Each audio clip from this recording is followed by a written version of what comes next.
In this episode, running rigging, sheets, lazy jacks, more sheets, blocks, halyards, more halyards, lights, more lights, more lights, more lights, more lights, random days and activities, more random days and activities, more random. Okay, you get the idea. Welcome, it's our channel's 10th episode anniversary. Let's all celebrate by telling a friend to subscribe.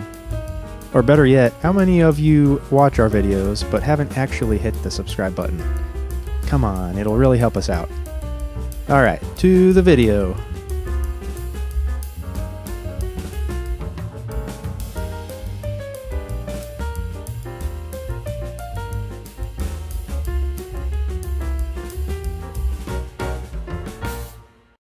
Monday, August 24th.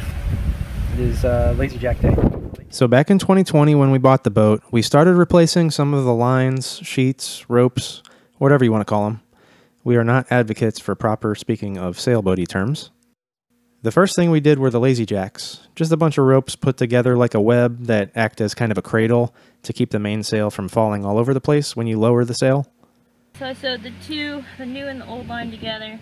So now I'm using rigging tape. So we don't lose it when we try to pull it through. So it stays and it doesn't get stuck. Pull our See that right there? nasty section down. Uh-oh. What? Oh. Stuck. Alright, hold on. Pull back. Nice and easy because it's going to get caught again coming out. Yeah. Oh, what's that? That's the That's the first section. Yeah, careful. Yeah. High five. Well, at least this project went smooth. No breaking things off and having to climb up the mast to fix it. Some of this stuff we got from a local rigging shop, the Yacht Rigger in St. Pete, like this halyard for our mainsail with a newly spliced on shackle. We got another one to replace the jib halyard. I did want to learn a little bit about splicing lines, so I bought a kit to start messing around as I wanted to make my own tow bridle for the dinghy. I'll go into more detail about this when I make the upcoming dinghy video, but here's the unfinished version. There are some cool looking sailboats here. What'd you get? This is Lola. This is Flola. Lola and Flola. She's gonna flow right through there. This trip to the shop, we went for a new jib sheet and furling line.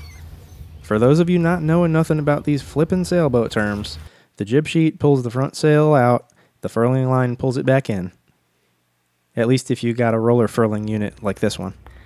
Alright, our Harkin roller furling unit, Series 2-189, is a little squeaky. And it's just from this moving, not necessarily from where the ball bearings are inside here. So I just need to see if I need to grease something or if I can spray something in there. I wonder if the Tiki Hut sells drinks. Unfortunately, I lost the footage of us taking the jib sail down, but we brought it home to inspect it and see about maybe having a couple small repairs done.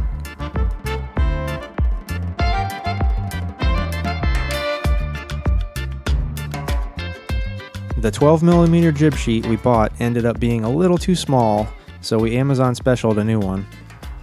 Alright, so we just got our new 9/16 jib sheet back on.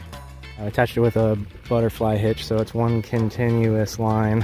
We had put on the 12mm line originally, but the problem was it was spinning in the winches. These winches are pretty big. There's a difference in the 12mm and the 9/16, which this is pulled tight. And it looks a little bit bigger. We're going to use the 12mm line for the main sheet here. And I have a new stand-up block to replace this one here. So we got plenty of line. We got 120 feet of that 12mm for the jib sheet originally. The little bit of size difference in the jib sheet made all the difference in the world. No more slipping.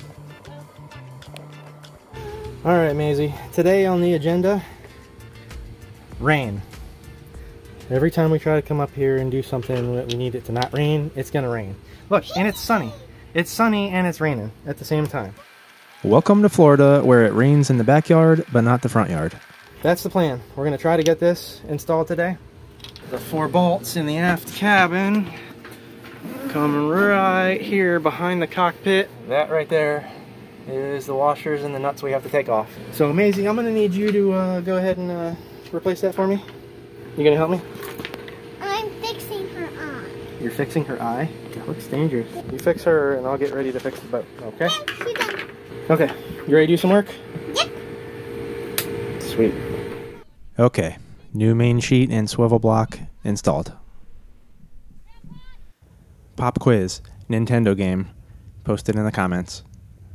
Alright, it's December 14th, 21. We got the measurements that we have for both reefing lines, extra line for the engine hoist. Michaela and Marley are I need my phone. It's in the bag somewhere. ding-batting around.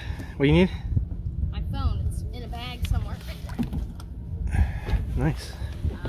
We've already got our main halyard replaced, so we got the 2 reefing lines, and we have the line that goes to our boom vang.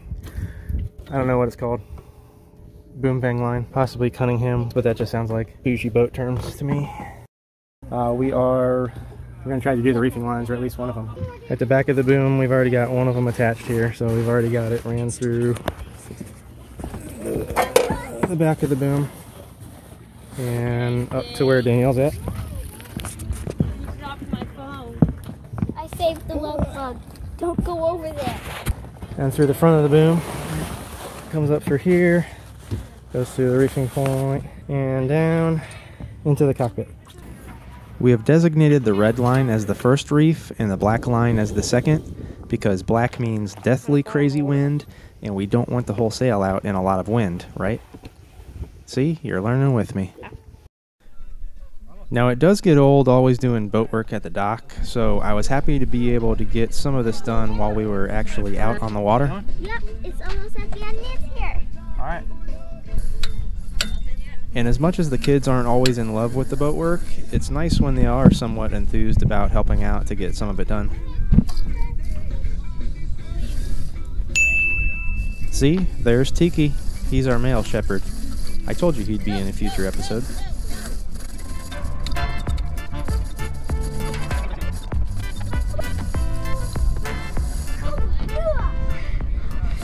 We didn't do it right. We got to start all over. We got to pull it all the way back through and do it again. No. See, my learning how to splice is coming in handy here. Alright, well at this point the majority of the running rigging has been replaced. Oh yeah, almost forgot about the new line for the engine hoist. And the new block pulley as well. I guess this block and tackle setup for our bosun's chair is part of the rigging too. I've done this a couple of ways now, with Danielle using the winch on the main halyard pulling me up, but it's a lot of cranking, and this setup seems to work pretty well, as I have control of the pulling line and Danielle can pull the slack through the clutch and winch at the bottom as extra safety. So the first couple times I've made it halfway up the mast to the spreaders, where I needed to install the new spreader lights to give us some light on the deck at night, and also the steaming light that faces forward.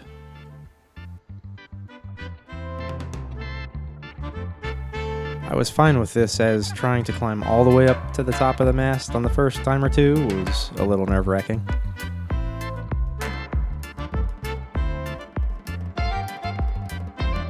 I do, however, need to install a new anchor light at the top, so I will be going up there shortly. I may also install a new Windex and wind transducer for our Garmin. Not completely necessary equipment, but the old stuff is broken off and gone.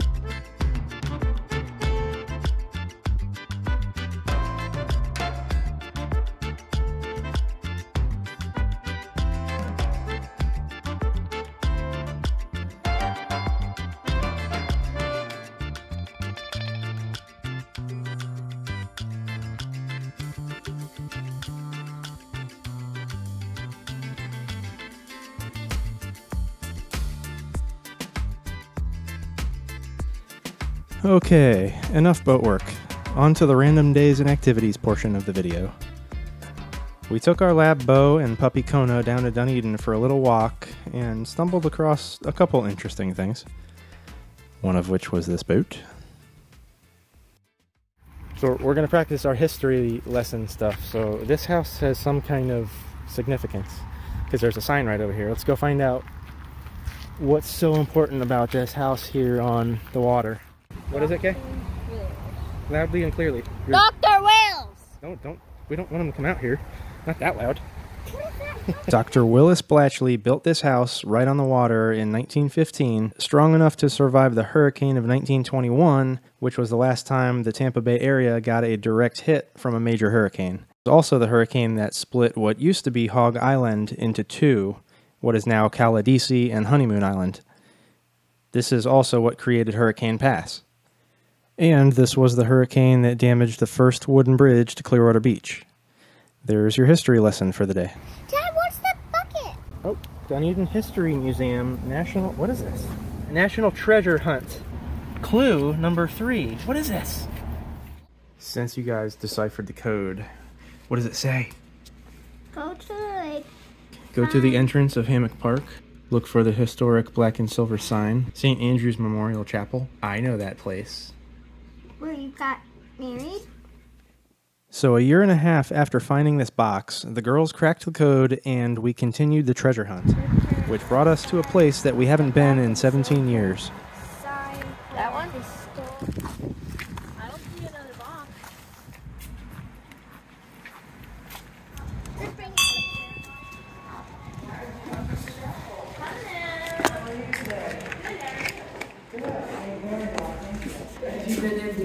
We've been married here. Oh, wonderful! Wonderful!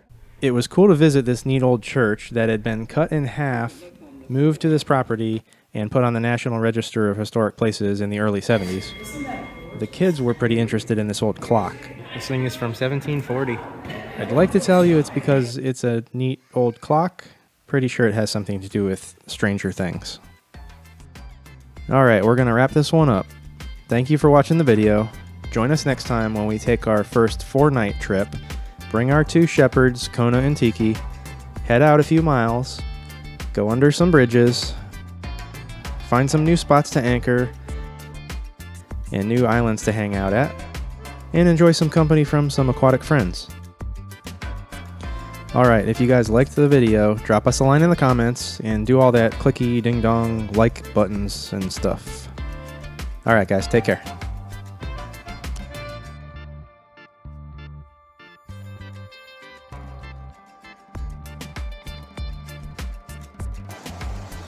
We'll find out later we should use a different knot, but you know what? Hey, no, it worked. One man's knot is another man's...